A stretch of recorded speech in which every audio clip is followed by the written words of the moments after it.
Ko'rib turganimiz eski shahardagi Registon maydoni deydi. Bu esa jome bo'lgan, eski masjid bo'lgan. Mana shu yerda mana milliy haligi hunarmandchilik, kimga erkaklar kiyimi tikish kerak bo'lsa, mana bunaqa dvoykalar ichkaridan ko'rsataman. Bemalol kelib, mana shu nomerlar telefon qilsanglar bo'ladi. Opani o'z zakaz oladi. Ko'ylak tiktirmoqchi bo'lsanglar, yaxta tiktirmoqchi bo'lsanglar, misol uchun telefondan ko'rib olib kelsanglar o'zi tikib beradi.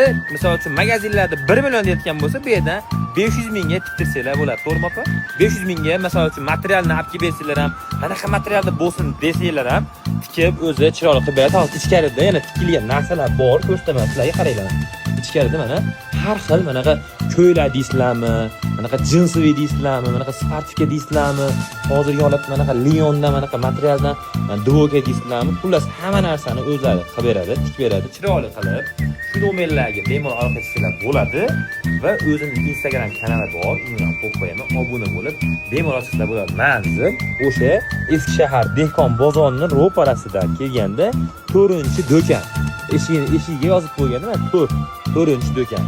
Bemalol kelaverasizlar. Videoga like bosib qo'yamiz. Shunaqa chevara istayotganlarga shu videoni yuborib qo'yamiz maksimalli. Hozirgi holatda hoji tog'i, hoji deda, hoji ayollarga shunaqa narsa kerak bo'lsa, bemalol shu opani oldiga kelaverasizlar.